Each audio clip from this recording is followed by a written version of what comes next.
Hi, I'm Stephanie Jaworski of JoyaBaking.com. Today we're going to make an old-fashioned banana cake with cream cheese frosting, and this is what it looks like. This cake has a buttery, sweet banana flavor and with a soft, melt-in-your-mouth texture. And we're going to frost it with a delicious cream cheese frosting that has some finely chopped toasted pecans in it. So, the first thing that you will need to do is preheat your oven to 350 degrees Fahrenheit, which is 180 degrees Celsius. And then you're going to need a 9-inch round cake pan with 2-inch sides. So that's 23 centimeters by 5 centimeters. Now you can butter the inside of your pan, or I'm just going to spray it with one of these non-stick sprays. And then I'm also going to take a round of parchment paper. I like to put it in there, just get a little of the butter if you're using, or oil, and then flip it over. And that way the paper won't stick to the bottom of our cake. Okay, so now we're going to start with the wet ingredients. So in a food processor, or you could use a blender here, first thing you will need is 2 large ripe bananas, and this is ripe banana. It has all those brown spots on it. Typically when you buy bananas, they're bright yellow. They're good for eating, just like that, because the flesh is quite firm. So what you're going to have to do is just let them sit on the counter a few days until they get like this, and that's when the flesh becomes really soft and sweet, and that's when we use them for baking. So 2 large bananas, if you want to go by weight, like take the skins off, and this is 2 large, it's about 225 grams of banana. So I'm just going to put it in there, because we're going to we're going to puree them. And you will also need 1/3 cup, 80 milliliters, 80 grams of sour cream. Have your sour cream at room temperature. I'm using full fat sour cream. If you didn't have sour cream, you could use a plain yogurt. And for flavoring, I'm also adding 1.5 teaspoons, 6 grams of pure vanilla extract. And I'm going to puree this until it's nice and smooth.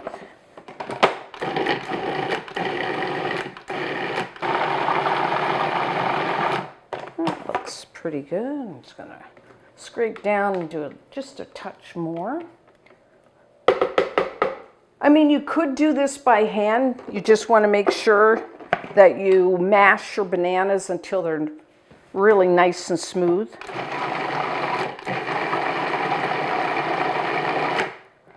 But food processor or blender makes really quick work of this. So once you have that, then I'm going to add 2 large eggs. Have your eggs at room temperature. 2 large eggs out of the shell is 100 grams.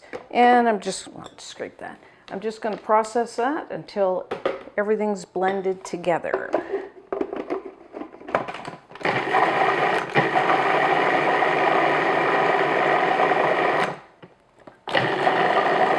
Okay, we're done.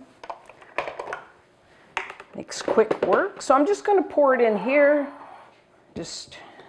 And then I'm just going to clean up, and I'll be right back, and we'll make our cake batter. So now for our cake batter. If you're using a stand mixer like I'm using here, you will need your paddle attachment, or you could use a hand mixer for this. The method we're using here is a little different than most cake batters where you do the butter, sugar, and then the eggs, and then the flour. We're actually starting with the dry ingredients. So the first thing you will need is 2 cups, which is 240 grams of cake flour. Now, cake flour does not have baking powder or salt in it.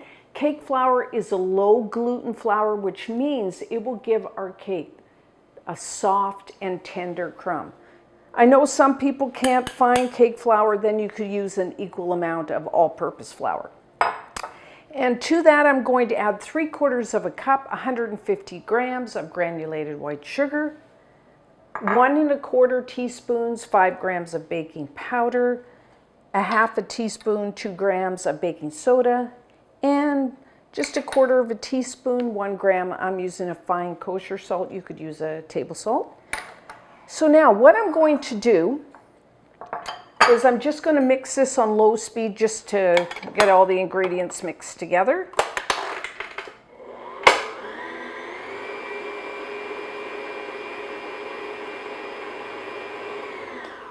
Simple enough. And now what we're going to do is add our butter. You will need 1/2 cup plus 2 tablespoons, which is 10 tablespoons, or 140 grams of unsalted butter, and have your butter quite soft. As you can see here, it's really soft, so you'll have to take it out and leave it for an hour or so. Get it nice and soft. And I'm also going to add about half, I'm just going to eyeball it, of our banana mixture. And then what I'm going to do is just have my mixer on low speed, and we're just going to mix it until everything is moistened and you got a batter. So just on low speed.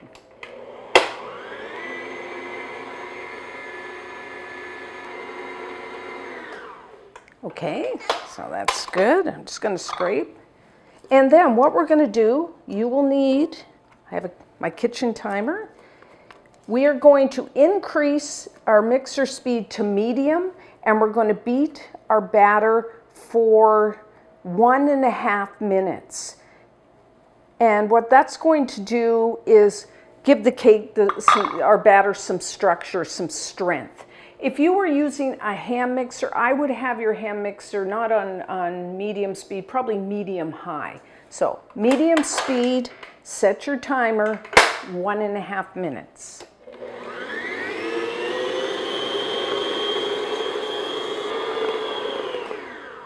Okay, that's 1.5 minutes.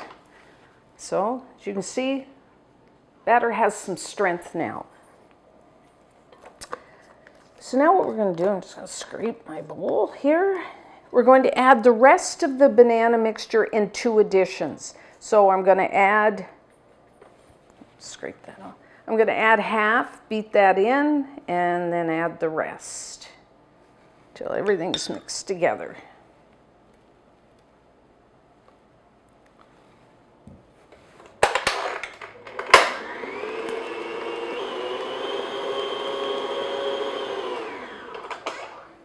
Okay, and the rest. I can just smell the bananas. Such a good cake. Okay, and beat that in.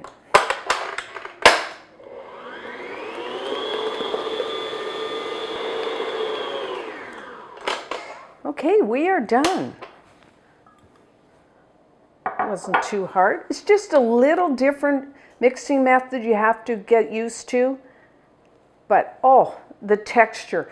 When you take a bite of this cake immediately, I think it's the first thing I notice is the texture. It just melts in your mouth. So just a quick stir. And we're just gonna pour it into our cake pan. Just for those people, if you wanted to have a 2-layer cake instead of just one, you could just double all the ingredients and divide it in 2 9-inch, 23-centimeter pans. But you know, I like the single-layer cake. It's easier, I don't know. It's enough cake for me. So now, just take back of a spoon or an offset spatula, even it out.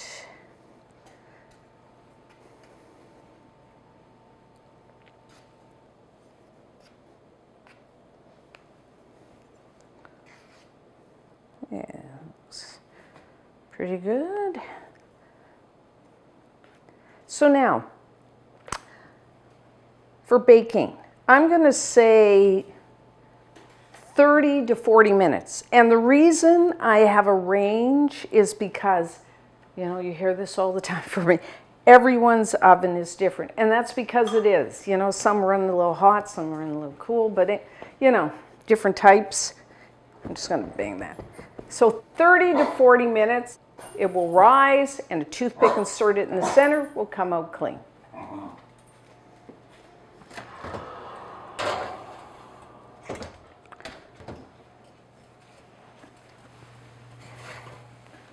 Okay, so our banana cake is done. So put it on a wire rack. See, it's beautiful golden brown. Toothpick inserted into the center, came out clean, and it's just starting to pull away from the sides of the pan. And if you touch it, it will feel firm.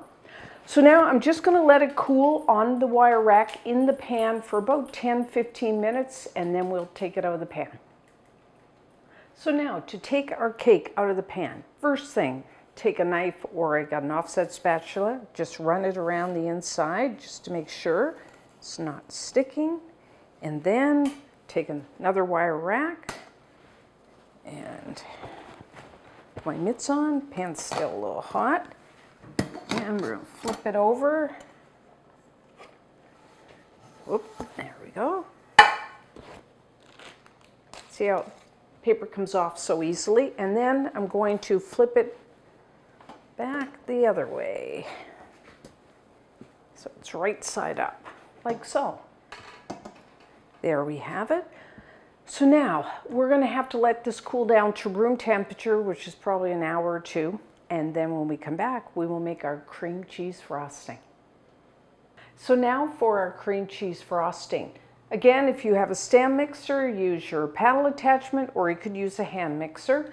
The first thing you will need is 6 ounces, 170 grams of cream cheese, full fat cream cheese, have that at room temperature, along with 4 tablespoons, 55 grams of unsalted butter, and have that at room temperature. Just put that right in there.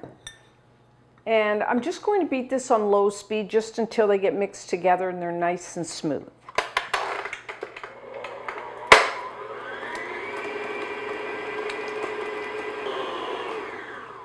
That looks good. So scrape down, as always, scrape down the sides and bottom of your bowl as much as you need to. Make sure everything gets mixed together. So once that's nice and smooth, then for flavoring, I'm adding 1 teaspoon, 4 grams of pure vanilla extract, and I'm also adding 3/4 of a cup 90 grams of confectioner sugar. You may know that as powdered or icing sugar. I did sift it because powdered sugar tends to have lumps. So I'm just going to put that right in there. And then I'm going to mix it on low speed until everything's mixed together. And then I'm going to increase speed to medium high and then just beat it for a minute or two just to get some air in there. Nice and light and fluffy.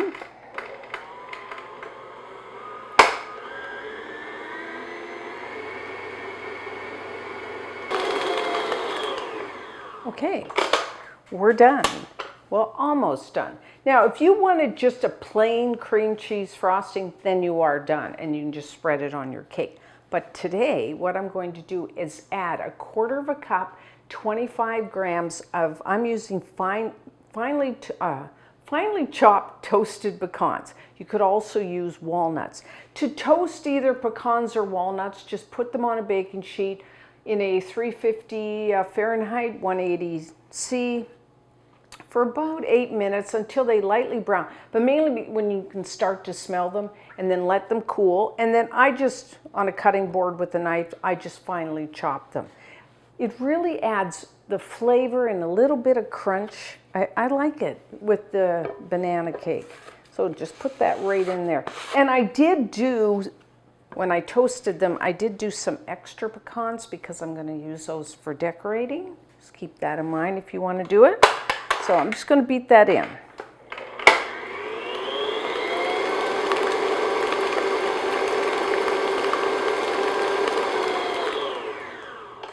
And that is our frosting. You know, with the banana cake, you can really do, you don't have to do a cream cheese. You could do other types of frosting. But I really think the cream cheese with, of course, the toasted pecans goes really nice with the flavor of the banana cake. Let's put that over there. So now, I've already put my cake. Make sure your cake is cooled to room temperature. And I've already put it on my cake pedestal, or if you just have a plate, that's fine. Whatever you're going to use. And I'm going to spread it over the top and the sides. I mean, if you want to make it a little like more casual, you could just do the top. But there's enough here, I can do the sides. So that's what I'm going to do.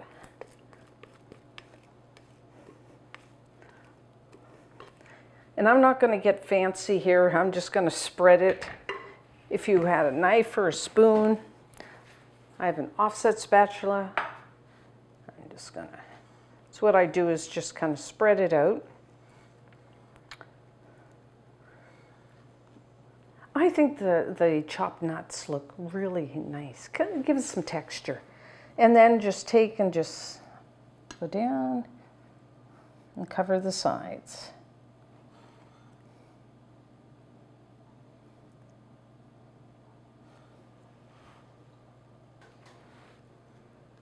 Okay, so that looks good. And it tastes good. So you can just leave it like that. Or if you have some more, you can just decorate the top however you want. You could also even chop some pecans if you don't want to use the whole ones. You could just make it very simple like that. Or you could even decorate all the way around the outside. I'll just do a few like that. If you like toasted pecans, which I do, and Carrie does, she's right here. She loves toasted pecans. So that is our old-fashioned banana cake with cream cheese frosting. So let's try some. Oh.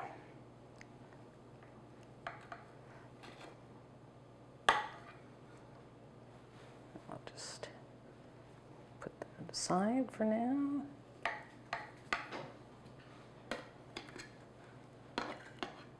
Oh, that looks wonderful.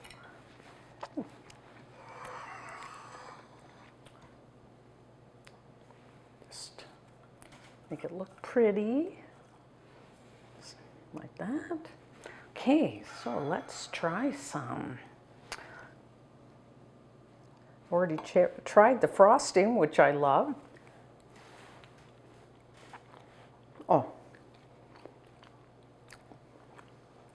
I said throughout the video, but one of the first things you will notice is how soft and how tender that cake is.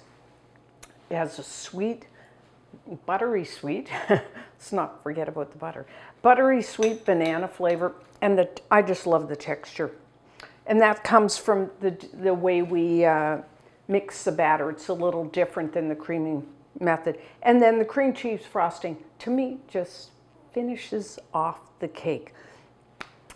So I do like to store it in the refrigerator because of the cream cheese frosting, but then because it's made with butter, and whenever you make a cake with butter, it kind of gets firm when you put it in the refrigerator.